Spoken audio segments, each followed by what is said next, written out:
Lingkungan belajar yang aman.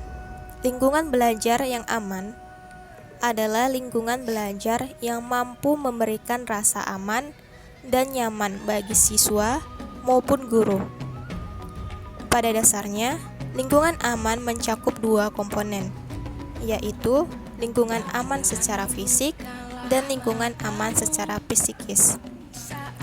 Lingkungan aman secara fisik meliputi yang pertama adalah keamanan bangunan.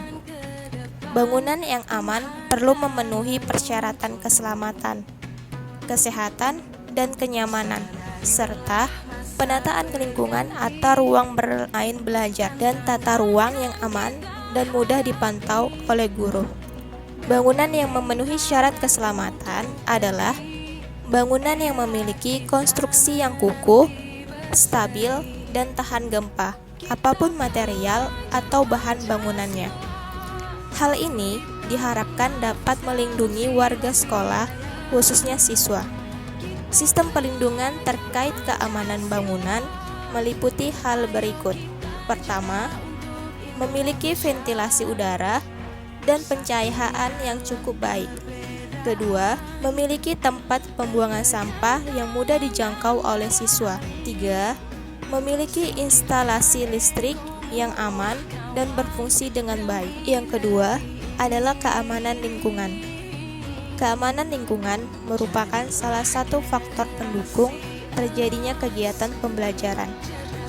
Dengan adanya jaminan rasa aman dari lingkungan, siswa dapat menjalankan aktivitas secara aman tanpa merasa takut ataupun khawatir.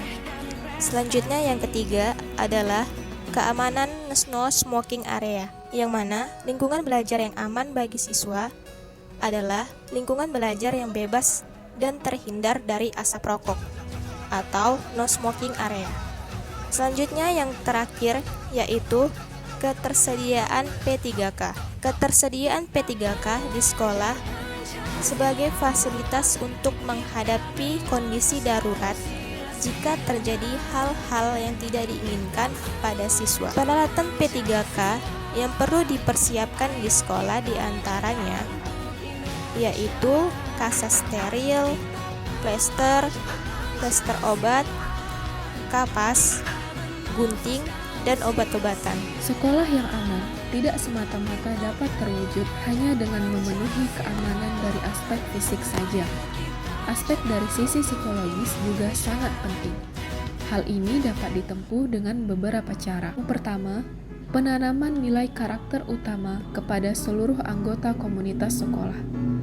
Nilai-nilai yang ditanamkan antara lain seperti sikap saling menghargai, sikap kasih sayang, peduli, dan bertanggung jawab. Hal ini dilakukan untuk menumbuhkan rasa kebersamaan, sehingga tindakan seperti bullying, perkelahian, dan tindakan tidak terpuji lainnya bisa dihindari. Para guru diharapkan mampu membuat peserta didik merasa nyaman saat proses pembelajaran. Dengan demikian, mereka akan terlibat secara aktif di dalam kelas dengan bertanya dan mengungkapkan pendapat mereka. Selanjutnya, dapat ditempuh dengan membuat adanya peraturan sekolah yang jelas dan detail. Kemudian, memaksimalkan layanan konseling dan juga penerapan body system. Nah, teman-teman, selanjutnya itu adalah lingkungan belajar yang nyaman.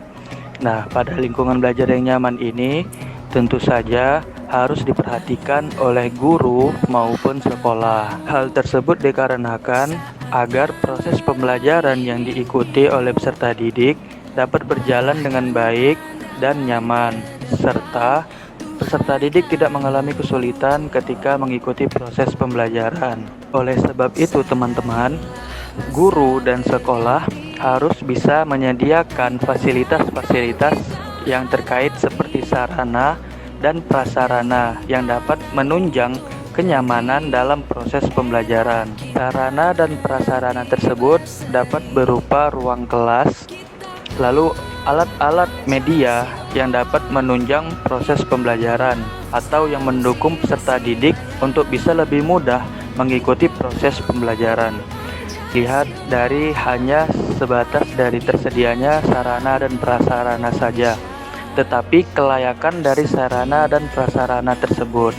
Oleh sebab itu, guru dan pihak sekolah memiliki peran dan tanggung jawab yang besar agar bisa memastikan adanya nyaman di dalam proses pembelajaran antara guru dengan siswa dan siswa dengan siswa yang lainnya.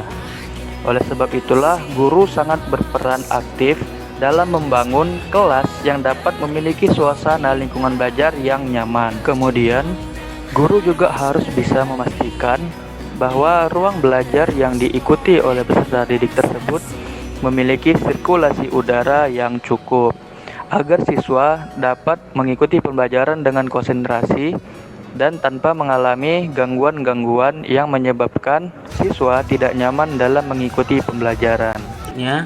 Lingkungan belajar yang berpihak pada ekosistem, di mana lingkungan pembelajaran yang menyenangkan dapat dipahami sebagai hubungan positif antara ekosistem pembelajaran.